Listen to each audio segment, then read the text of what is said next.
Organising और आज हम बात करेंगे regarding formal and informal organisation. तो आइए सबसे पहले ये जान लेते हैं कि what is a formal organisation. तो फॉर्मल ऑर्गेनाइजेशन जो है ये एक ऐसा टाइप ऑफ ऑर्गेनाइजेशन होता है जो कि एक ऑफिशियल ऑर्गेनाइजेशन है, यानी कि जो ऑर्गेनाइजेशन के ऑब्जेक्टिव्स को अचीव करने के लिए इंटेंशनली क्रिएट किया जाता है।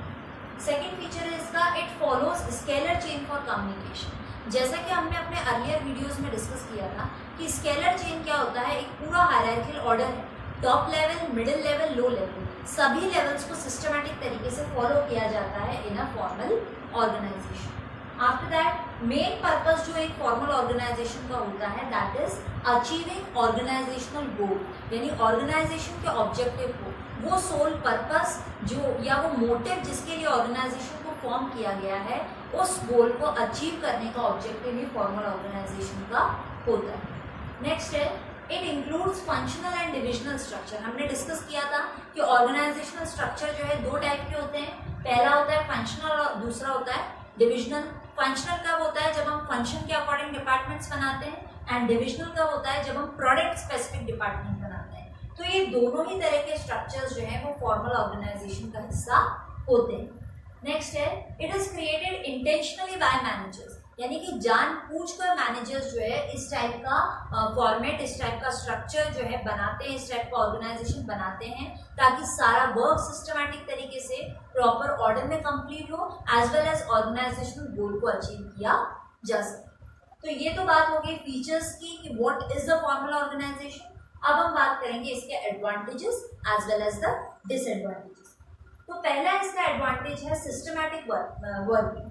नेचुरली हम फॉर्मल ऑर्गेनाइजेशन की बात कर रहे हैं तो सारा वर्क जो है हम प्रॉपर ऑर्डर में सिस्टमैटिक तरीके से करने वाले हैं और हमारा जो ऑब्जेक्टिव है that is achievement of organisation goal. तो फॉर्मल ऑर्गेनाइजेशन इटसेल्फ एक आपको ऑलरेडी एक इमेज बना के देता है कि यस, यहाँ पर सारा ही वर्क जो है वो सिस्टमैटिक तरीके से प्रॉपर मैनर में किया जाएगा। सेकेंड एडवांटेज है achievement of organisational objective.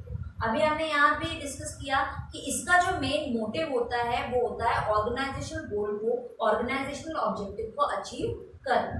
Third जो एडवांटेज है, नो ओवरलैपिंग ऑफ वर्क, क्योंकि सारा काम सिस्टमैटिक तरीके से हो रहा है, ऑलरेडी ड्यूटीज असाइन हो चुकी है, सबऑर्डिनेट कौन है, सुपीरियर कौन है हमें पता है, किसको किसे रिपोर्ट करना है, सबको पूरा क्लैरिटी है माइंड के अंदर। तो सारा ही वर्क जो है सिस्टमैटिक तरीके से होता है, तो एक ही काम दो बार हो गया हो या ओवरलैपिंग हो गई हो, ऐसा सिचुएशन जो है फॉर्मल ऑर्गेनाइजेशन में नहीं होती है।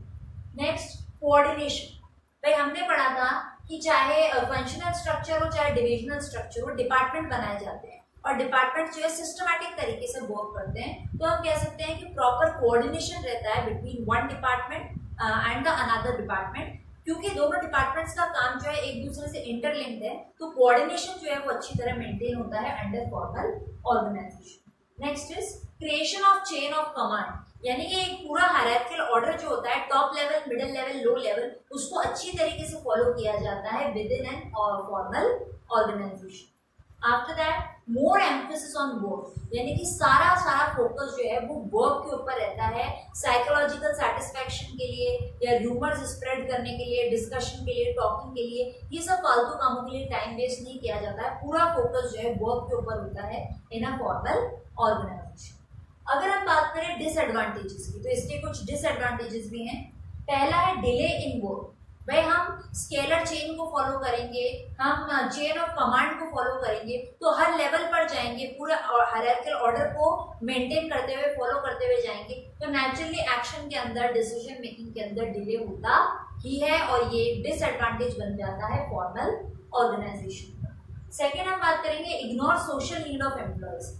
देखो फॉर्मल ऑर्गेनाइजेशन वाला जो पैटर्न है ये इस चीज पर फोकस नहीं करता कि भाई हमारे एम्प्लॉय की साइकोलॉजिकल नीड्स क्या हो सकती हैं, उसकी सोशल रिक्वायरमेंट्स क्या हो सकती है, इन चीजों पर फोकस नहीं रहता है, पूरा फोकस जो है वर्क पर रहता है। और अगर एम्प्लॉय के पॉइंट ऑफ व्यू से देखा जाए तो साइकोलॉजिकल नीड्स, सोशल नीड्स को भी सेटिस्फाई किया जाना बहुत जरूरी है।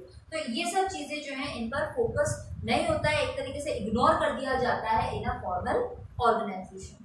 थर्ड जो हमारा डिसएडवांटेज है, एम्फेसिस ऑन वर्क ओनली। जैसा कि अभी अपन ने डिस्कस किया कि पूरा फोकस जो है वो वर्क के ऊपर होता है और किसी भी चीज पर, चाहे वो साइकोलॉजिकल इम्पैक्ट डालती हो एम्प्लॉय पर, चाहे वो उसकी सोशल रिक्वायरमेंट फुलफिल करती हो, किसी भी तरह इन चीजों पर ध्यान नहीं होता है। सोशल रिलेशंस को इग्नोर कर दिया जाता है, बंदे के अंदर कितनी क्रिएटिविटी है, कितना टैलेंट है, इन सब चीजों को इग्नोर कर दिया जाता है और पूरा फोकस जो है वर्क पर होता है। तो ये भी एक तरीके से डिसएडवांटेज बन जाता है formal organisation. Now let's see about informal organisations.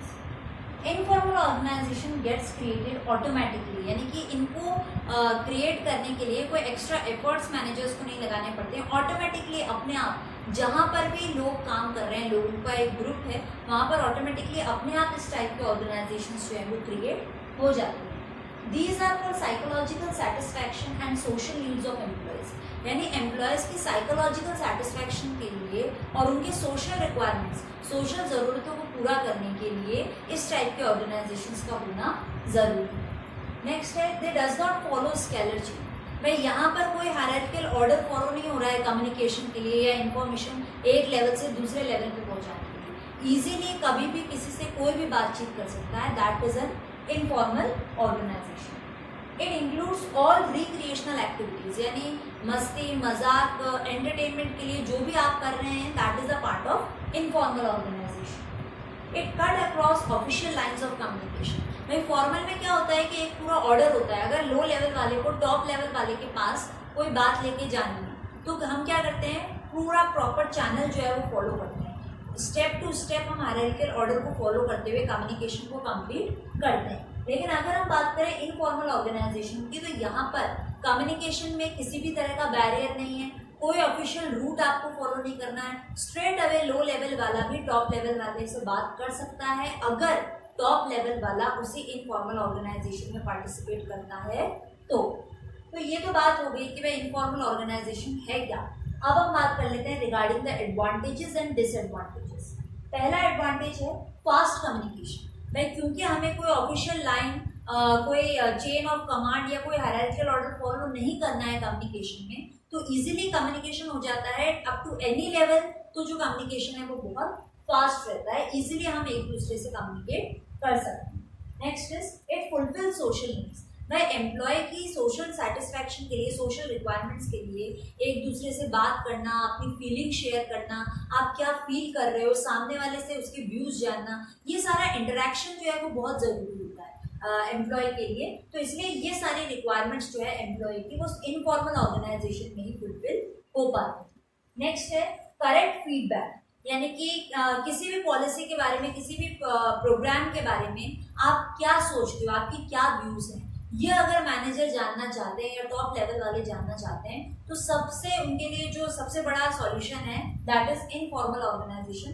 Through informal organisation वो जानने की कोशिश कर सकते हैं कि भाई एम्प्लॉयज किसी पर्टिकुलर इशू के बारे में क्या सोचते हैं, उनका क्या पॉइंट ऑफ व्यू है। Now let's talk about the disadvantages कि इसके क्या क्या नुकसान हैं।